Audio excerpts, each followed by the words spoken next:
We're live, we're back. I hope everyone can see us and I'm not upside down. I'm still having camera issues. My apologies. We're fixing it this week. I don't think so. Yes, huh? No, not the reverse upside down camera issues. That won't be fixed this week. Sorry, not this week. It won't be fixed till my camera gets here. So, let's see here. Thanks everybody for coming out. Thanks for sticking it out with us as we embark on this journey to settle our hearts, put them at peace while we all go through this quarantine experience, which is finally being lifted this week, you said? Did you tell me that, like, phase 2. like phase 2? What's phase 3? Like the whole world's open? We can eat inside? Is that phase 3? No, phase 2 you can eat inside, I think. Okay, phase 3 is eating inside. Ain't that sad? No, phase 2 is eating inside. Phase 2 is eating inside. Yeah. Got it. All right. It's me getting to go to the nail salon. As you can see, we're rocking our Arizona shirts. Arizona is on fire. And I'll tell you, man, you know, it's one of the prettiest scenes when the mountains are on fire. It's really cool. It's really surreal, but our hearts go out. Maybe you can't see them, but they both our shirts say Arizona. But There it is. but when Arizona's on fire, man, it's just terribly sad. Hold on, what's up? Sam, you hit me up at 7, homie. Cause you already know I'm online and I'm live right now. You got the nerve. Hi, Sam. Sorry for that. So, thank you again, everybody, for coming out. This week's message is called Peace Over Paroxysm. We've been doing a series called Peace Over the Pandemic. Each week, we take a letter P and attribute it to a word like peace over people, peace over piranha, or peace over pariah, peace over, what was the other one? The police, Protest. Peace over protests.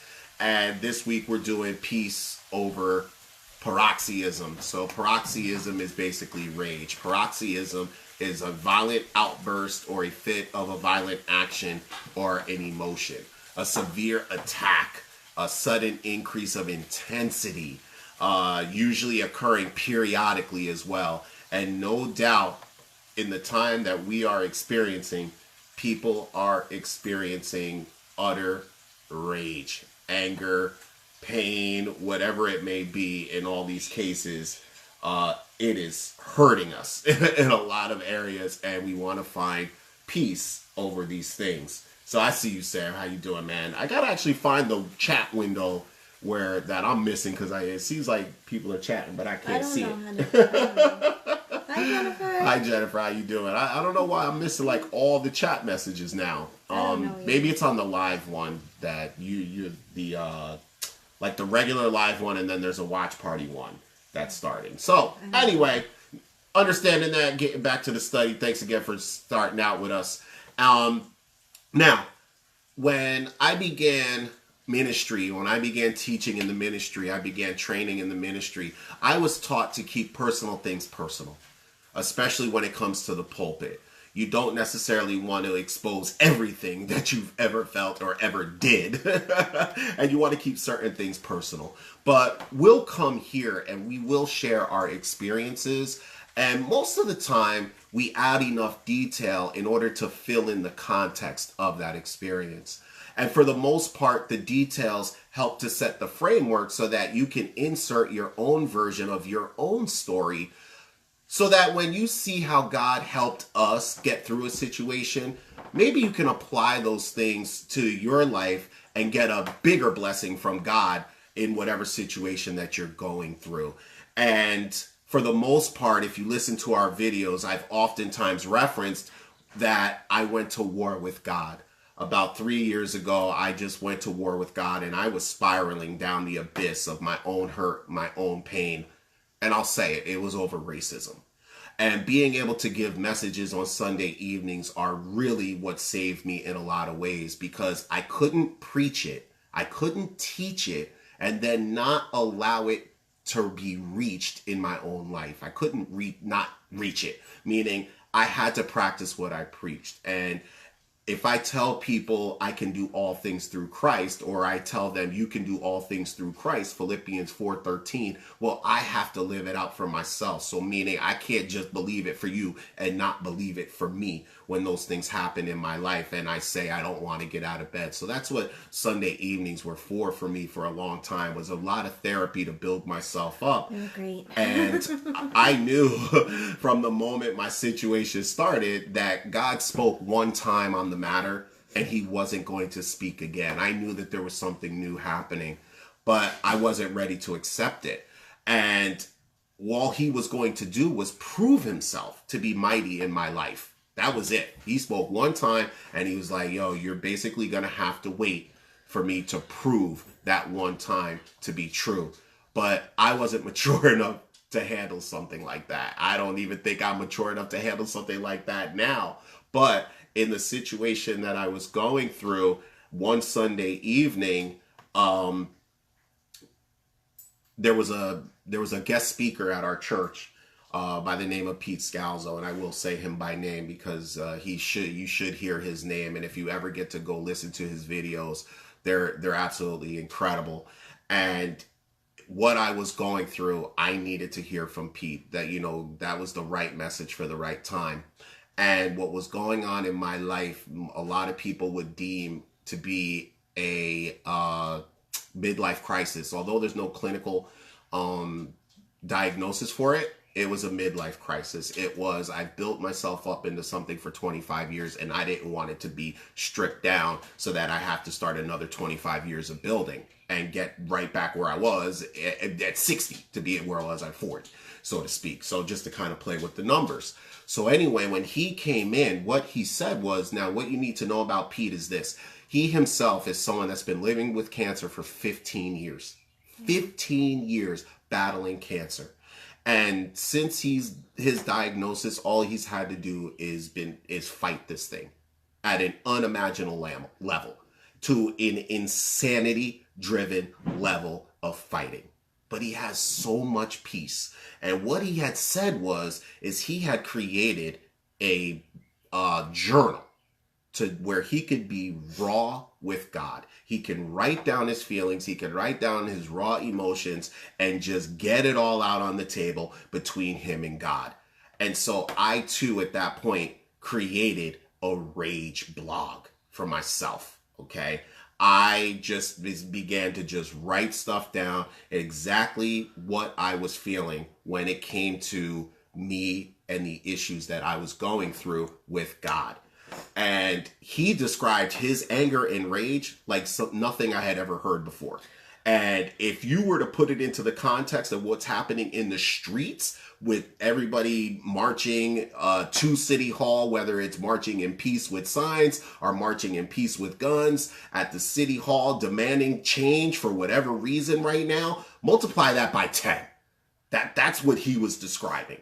And when we read into King David in Psalm chapter 10, that's how I felt when I read Psalm chapter 10. Is I felt David's rage in that chapter. For the very first time ever. Serena's never seen the blog. I have. You did show it to me. Oh, you have? Okay, well, that just ruined everything. Well, no, hold on. Hold on. I read for like 15 seconds and I had to stop. Okay. I was like, no, I can't read anymore. The point is Serena's never really read the blog. No. Like there's two years worth of entries in there. 2 years worth. And for the very first time, I'm actually going to read one of those entries. Oh, really? That's great. That entry came on the morning of August 29th. What I wrote was, title, Rejection Hurts. And the blog goes like this, ignored. That was the entry that day. When we observe the events of today's society, we as believers will say, People have forgotten about God, and people in the world will say God has forgotten about us. But thank God for Jesus Christ. He's the mediator. He's the one that puts one hand on man, one hand on God, and bridges the gap between God and man, because the same morning that I had wrote that, I got an email. See, for those 3 years, I was out of work and couldn't get a job. And that what I felt would be my final entry. Rejection hurts. I couldn't take it anymore. I couldn't take going through the interviews anymore and, having great things happen and getting home and getting the rejection letter. I couldn't take it anymore. And I couldn't take having to be ignored by God anymore. And yet, that same day, and I went and I looked and I went to see what day it was that I got hired. I couldn't believe it. That same day, I remembered, several hours later, I got an email that I got hired. God showed up just like he said he would, and he delivered me from all my troubles. Do you remember our part of it too? What do you mean? When me and Savannah that day we drove to the doctor, and I had to talk with God in the car, and I was crying and yelling, and Savannah was in the car with me over it as well. Wow. And well, then, before or after I told you? Before you told me. Right. And then when we were in the doctor's office, and you called, and then we just started crying in the doctor's office, both of us, and it was a new doctor, and she was like, what's going on? It was insane. It was maddening, right? Yeah. Well, in verse 10, when David says, God, why do you stand so far off? Why do you hide yourself in troublesome times? Oh my gosh. I'll tell you, man. When it comes to rage, I can't think of anything that would drive somebody to the absolute edge of themselves than that feeling of abandonment, okay? I am fully convinced at the heart of all rage is that feeling that God has turned his back on me, we, or society. People lose their stuff. Think about this. How many people are the child of a single mother or a single father? Wow. How many people are the child of adoption or the child through a foster system? How many people had a parent that was present but was totally disengaged? How many children are the children of divorce? How many people have been divorced because the spouse wanted to get into extracurricular activity? How many people were married and lost a spouse? How many people lost a loved one in general? How many people have lost a best friend? How many people have lost an older brother or an older sister? And then when trouble comes and that resource is not available to you to lean on, rage ensues. I just can't think of anything that would drive somebody to madness apart from that. I know greater than that feeling of abandonment. Now put it into the context of the Psalm and King David. King David, he's able to kill lions. He tearing apart bears. He's destroyed Goliath with a rock, He killed 10,000 enemy. And then one day, he can't find his cell phone and car keys. He asks his wife, where's the car keys? And she's like, they're your car keys. You find them. Where's my car keys? Where's my cell phone? Right? And I've asked you, and I'm that's like 400 times a day. It's a little different. Right? We'll go to the edge over that, right? Adam Sandler, phone, wallet, keys, man. He put it totally into perspective. We want that help. And you're like, yo, for real, man, you can't help me just find these keys for a second. David fought battles like a champ and attributed all his wins to God. Every single one. He never claimed victory for himself. He's in troublesome times. He needs to get in the ring. He wants to dance again. And he's asking God, why are you so far from me? And I think if you've never been there, praise God. But I think we've all been there. I was going to ask Serena, describe a time in your life where you felt abandoned by God. I always talk about my mom, but the time that we found out my dad had died was really, really rough. We had been living in your aunt's. Yep. At your aunt's house in your cousin's bedroom. My cousin's bedroom. All four of us. Yep. And we just had no answers. We didn't know what was happening. And we had just gone to church, and we came home, and your aunt came down the stairs, your aunt came down the stairs, and she said, your brother called, your sister called, your brother called. And Remember I was that? like, oh. Yeah. They don't call me. I don't even know how I gave one of them, I think, the phone number. Yeah. Yep. And, you know, we had just moved from Arizona. It was the hardest thing I had to do was leave my dad, but we couldn't get work there either. And, how long have we been away from my dad? A month? Yeah, just under a month. We were a month away from my dad, and we left him. He was fine, and I found out he died, and it was crushing. I remember screaming at your aunt's house, crying. Oh gosh, sorry. Yeah, it's that absolute feeling of loss and abandonment that can be just so real at that moment. And we had just had a bunch of people praying for us. Yeah. Oh my gosh, it was so. Yeah. That's a whole nother spin, man. Because we went to St. Paul's Church in Darien. I always recommend people go there if you need, like, you're just at the edge of yourself and need prayer. Go over there.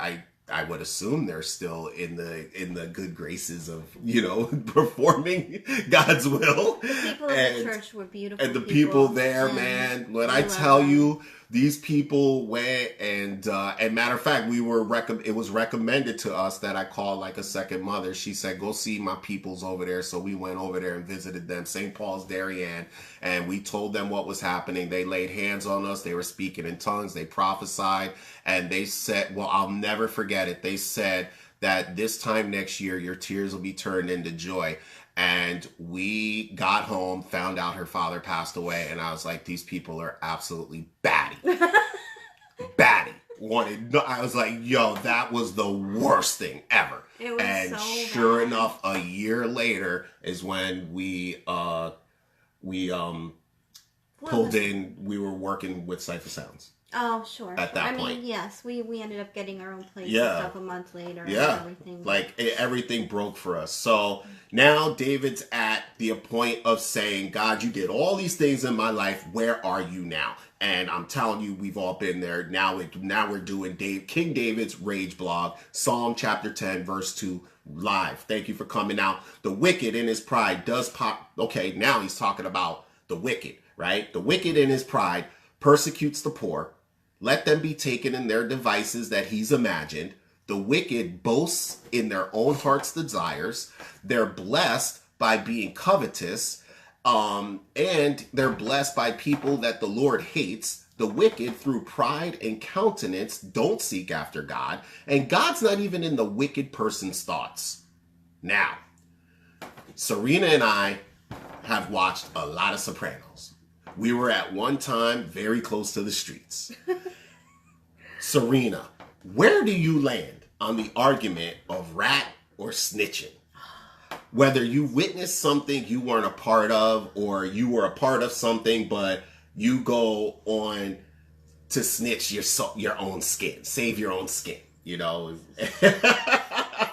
You know, where do you land? Where do y'all land in the eyes of snitching? You know, where do y'all land in that? Is it okay to snitch? You tell me. It's not up to me to relay the information. If they get found out on their own, they get found out on their own. But I don't want to have any part of it. She a G. That's all I'm saying. So I don't know. I don't see. I don't know. Okay. Well, if you don't see, you don't know. I always don't see. I always don't know. Well, what about see something, say something? Okay, well, listen, that's a whole different thing. That's the world, so yes. But if it's a personal, somebody I know, yeah, I can't. I don't want to be. I can't be on a jury. I get called, by the way, it's for jury duty all the time. Somebody in this house doesn't though, and both of us vote. Every year. Sam said, keep your lips sealed. And every time I'm like, don't put me on the jury. Don't put me on the jury. I can't do it. Serena and I witnessed the robbery of a 7-Eleven. Yes, we did. And we snitched in 2 seconds. Yeah. That was scary. Can I tell him what happened? I don't know. I was pregnant and we had with Savannah and we had driven up to the store. I don't know if we were going to get me an icy because I was always craving ices. But a guy with a shotgun had come out of the store. He had pointed at our car and then he took off, and we were just like, and wait a minute, this is so funny. We tried to flag the cop down. I knew you guys. He was like, yeah, okay, whatever. He was ignoring us. He ignored us. He didn't believe us. We're like, are you kidding me? It was... we saw the weapon. We saw the gun. And the guy looked at me. And, I guess I must have given the, you know me, dog. I don't say nothing. We're like this. We didn't see anything. Whatever it was. Nobody was hurt. It was just a robbery. I mean, not that it's better, but nobody was hurt. So, since no one was hurt, but we know that person must have been scared. Oh, man. Let me tell you something.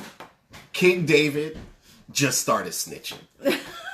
See, when you're angry, especially when you're angry with God, when you have really lost your marbles, is when you turn into Nino Brown, a.k.a. Nicky Barnes. He's the notorious drug kingpin of Harlem, and he was portrayed by Wesley Snipes in the movie New Jack City.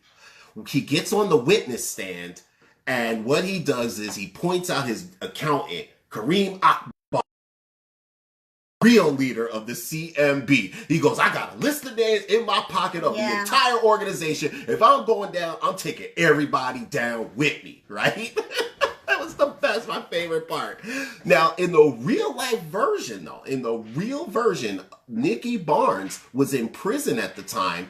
And what happened was somebody slept with his mistress. He only found out because somebody snitched and told him. And it offended him, right? His ego is shook. And he calls the FBI and he snitches on 109 members of the organization. That's a lot. He's lost his marbles, especially when we know we're sinners in need of a savior, and we are only here because of God's grace, and grace is not getting what you deserve, and mercy's not getting what you deserve. Grace is getting what you don't deserve. Yet we have the nerve to get angry with God. We start snitching on everybody else if God don't know what they've been doing. That's David right now is what he did. He's like, look at the wicked, Lord. Look at the wicked, how they doing stuff. What's wrong with them? That's crazy. Are you kidding me, Lord? How could you allow these things to happen? The wicked is persecuting the poor. The wicked are prideful boasters in their own heart. The wicked are take care of the ones that God don't even like. For example, the Epstein situation and the Weinstein situation. Not only did these corrupted leaders in many ways look away, they were also part of the sex ring. Like, he's like, yo, Lord, how could you let these people get away with this stuff and I'm over here suffering? They don't even seek after you. They don't even think about you for a single moment. How could you possibly allow them to be so blessed? Many people have walked away from God at this point because it drives them to the edge of themselves. To see people hurting, to see people suffering, and they themselves hurting, they themselves suffering, but still see the wicked being blessed beyond measure from their perspective. And David, Rage Blog David, remember, is a man after God's own heart. And David is telling God, I don't like the way you steering this ship. He's simply getting real with God. He is expressing and demonstrating his anger towards the only one that can handle it. So at least he's channeling it. He's not taking it out on people that don't necessarily deserve it. David then goes on in his rage blog, the wicked's ways are always grievous. Their judgments are far above and out of your sight. As for all his enemies, he laughs at them. Verse 5, because the way of the wicked is grievous to people, because they're always on the tail end of their wicked ways, people feel like the wicked are never judged by God for their evil deeds. People get fed up. King David is fed up. King David is raging against God. I saw a meme the other day that said, have you ever been so angry that you wanted to just go out and steal a flat screen TV? Sorry. Now, it's all right. Yeah, that's how we do.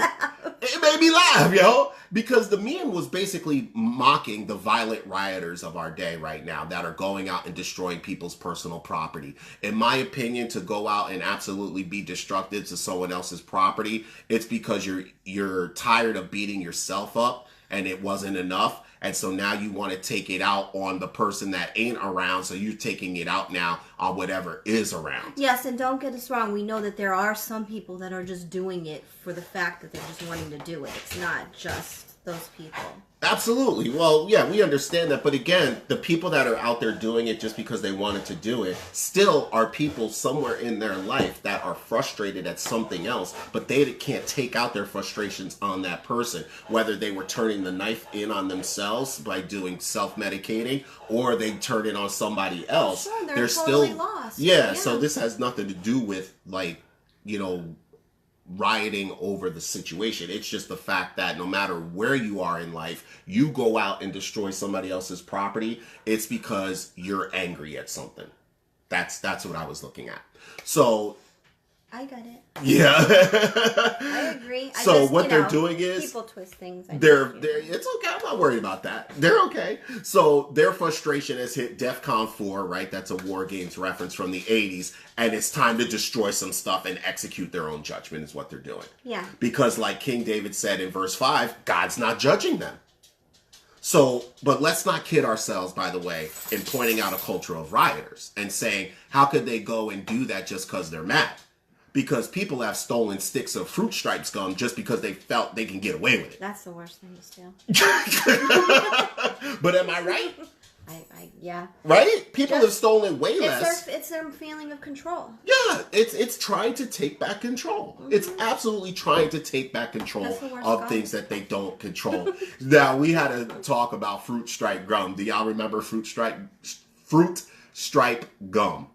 So, I was just curious, like, what is the worst tasting gum in the world? And pretty much every, like, blog I read in the top 10, like, Fruit Stripe gum was deemed the absolute worst. We started cracking up. We're just watching videos on people, like, kids in other countries, like, testing Fruit Stripe gum and being like, yo, the flavor lasted all of 4 seconds. Like, I actually can't wait to run out and get some and give it to our kids, because our kids are pretty expressive over stuff they don't like. They'll just spit it out at us. I'm afraid of them. So anyway, Serena. Yeah, me. Raging. Oh boy. Right? What are some of the things you do when you find yourself raging? Like to kind of suppress it or calm it down, or, you know, what do you do to bring things back into focus for yourself so you're not at a completely rage? We're going to have the same answer. No, I don't think so. Well, yes and no. I play games. I play games to calm myself down. Yeah. That's what I always do. I don't know. I try to focus on something and breathe, and I go shopping. The worst gum is Freshen Up with the liquid goo in it. Bad. I know that too. That Juicy, Mara, I'm sorry, man. Juicy Fruit Stripes only last 4 seconds. Now, Juicy Fruit, 38 seconds. You're saying Juicy Fruit's the worst. Oh my God, Freshen Up, man. Yeah, I remember that one's gross too. We buy the same gum every time, and I can't even think of the name of it. But anyway. Peppermint. I think we narrowed it down to like peppermint. No, I eat spearmint. Oh my God. I'm sorry, because now if I had brought home some peppermint gum, it would have been a problem. No. Anyhow, retail therapy is my favorite for sure. I can go on Amazon in 5 seconds and make myself feel better. I can go anywhere online and shop. But yeah, I like to play video games too. So for me, yes, I like to play video games, but here's the problem. In certain video games, when I play online, I end up having more rage because of the connection issues, and I end up losing because of the mistiming of things.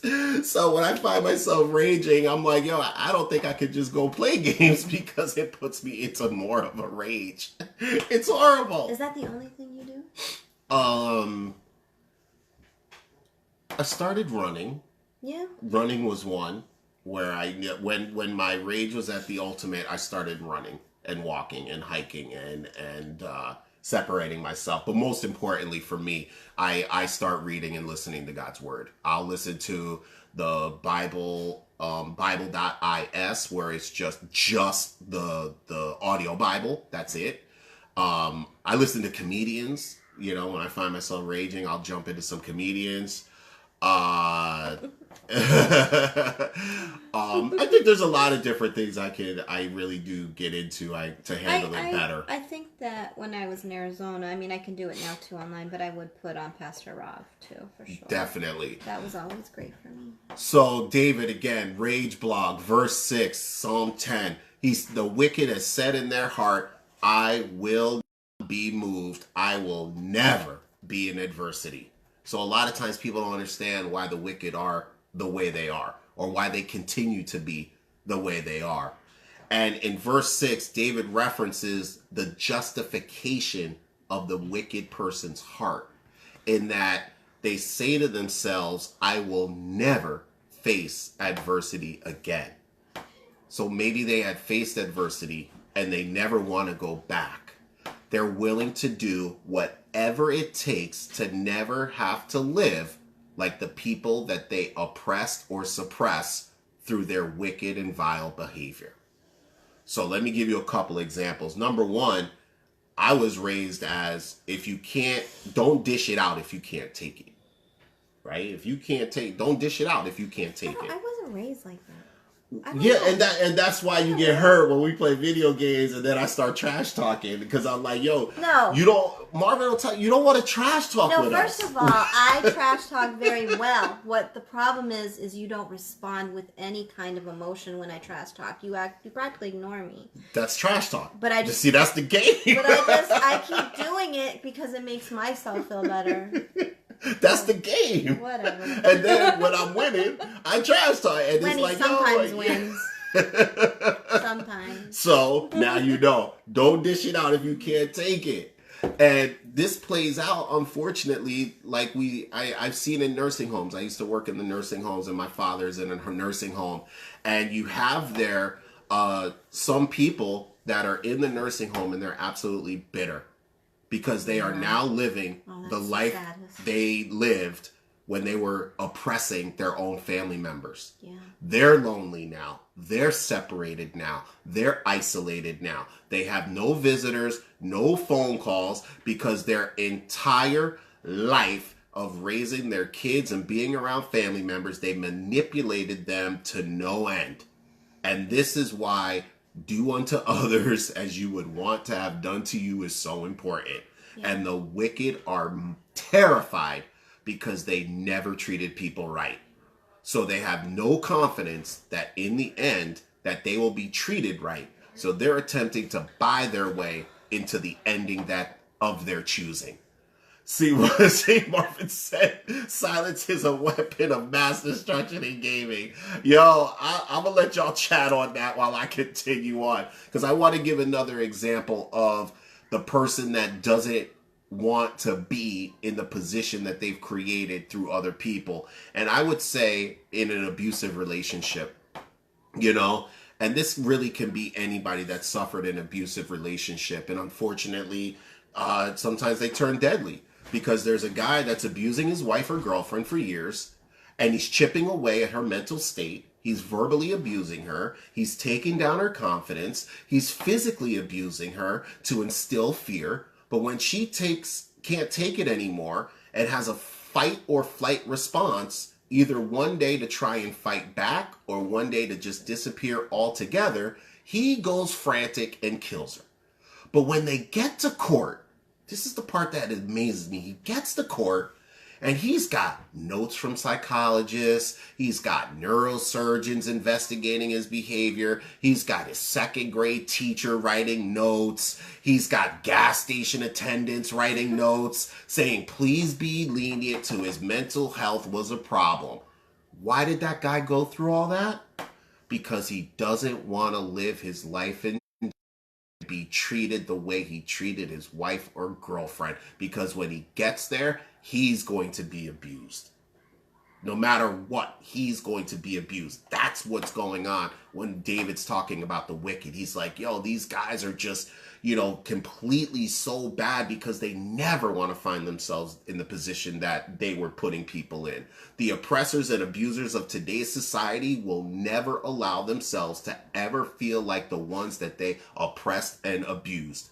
Therefore, in verse 7, their mouth is full of cursing, it's full of deceit, under their tongues nothing but mischief and vanity. And we talked about how our rage comes out internally through sources, but also through external sources can make us redline, can make us totally run hot, especially when those we look to as to be accomplished in our society are busted for heinous crimes.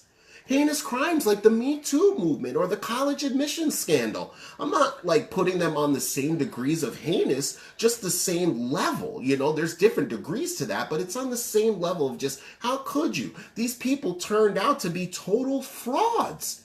How vain is it to think that your child deserves to have a position over others, not because they've earned it, but because you bought it? How vain is it to think that you could have every woman you want, but you'd rather take from the ones that don't want you?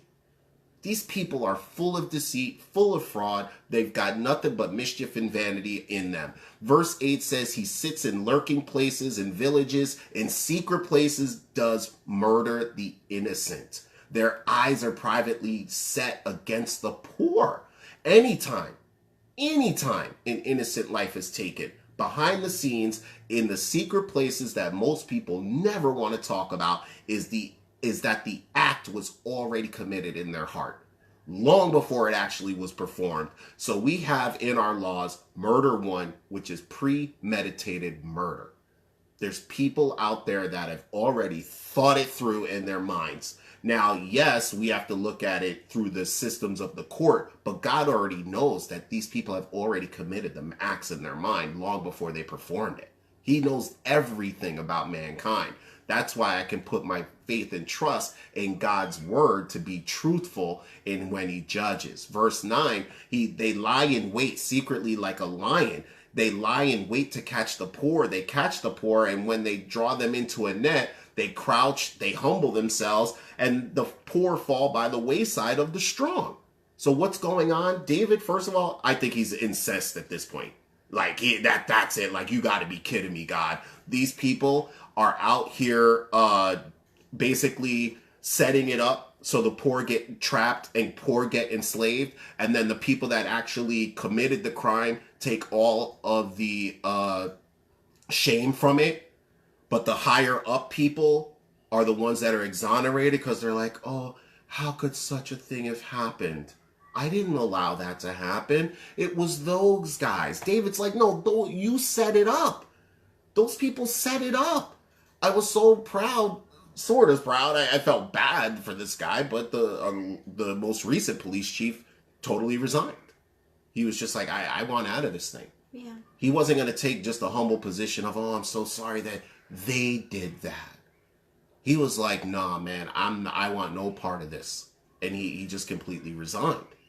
But there's a level out there where people are just absolutely going berserk, like David, because they realize that the wicked are putting other people in positions to do the dirt, while the truly wicked ones behind the scenes say, oh, how could this have happened? This is the classic argument of, if God is so loving, why does he allow evil? Because David 3 times mentions the poor being victims of the wicked. The wicked are privately conspiring against the poor. The wicked are setting up traps against the poor. And when they act like it wasn't their fault and pretend that they're on the side of the poor. David is like, you got to be kidding me, God. Verse 11, they then say in their heart, God has forgotten, and he hides his face from it all, and he'll never see what we're doing.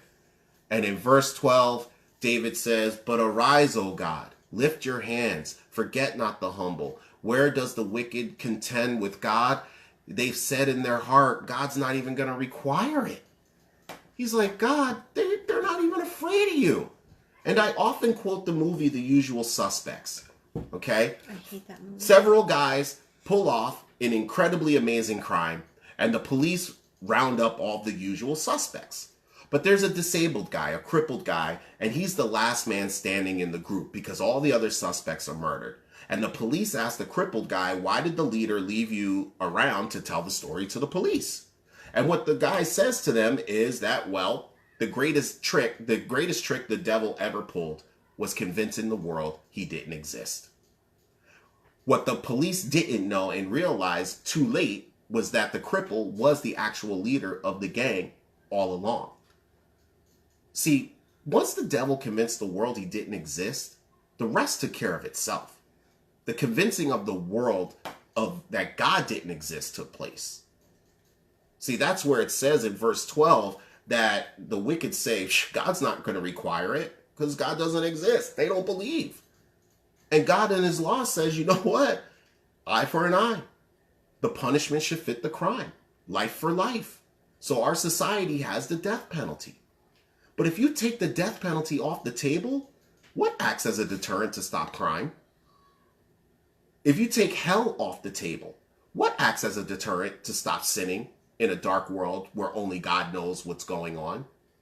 See, God only knows the truth about all of these situations. That's why I'm slow to judge any of them, because only God knows the real truth about what happened. Yeah. So are you sure you want to live in a world where there's no judgment in the afterlife for the crimes against humanity? If COVID really was a hoax, how will those that executed it ever be judged for the lives they destroyed? Is really removing them from office enough? Or if they were a part of the media, is them losing their jobs really enough? People died during this time. People couldn't bury their family members during this time. We couldn't have 2 graduations during this time, got canceled. I haven't had physical contact with my father in months. If there is no God, you really think that the power to belongs to the people ever? No matter what the tide is, we're all just pawns at that point, while the real kings and queens move us around the chessboard. And they do it devoid of ever thinking that God exists. We just bottomed out. We just bottomed out at that point. Right now, it's like, man, yeah, that's right. And that's where I was at that feeling. I felt like everything in the world was absolutely against me. And this is why I love going through the Psalms.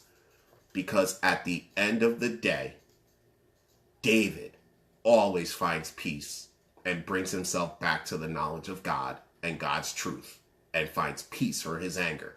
And you gotta do this. No matter how you rage, when you write it out or talk to God, always bring it back to not my will, but thy will be done.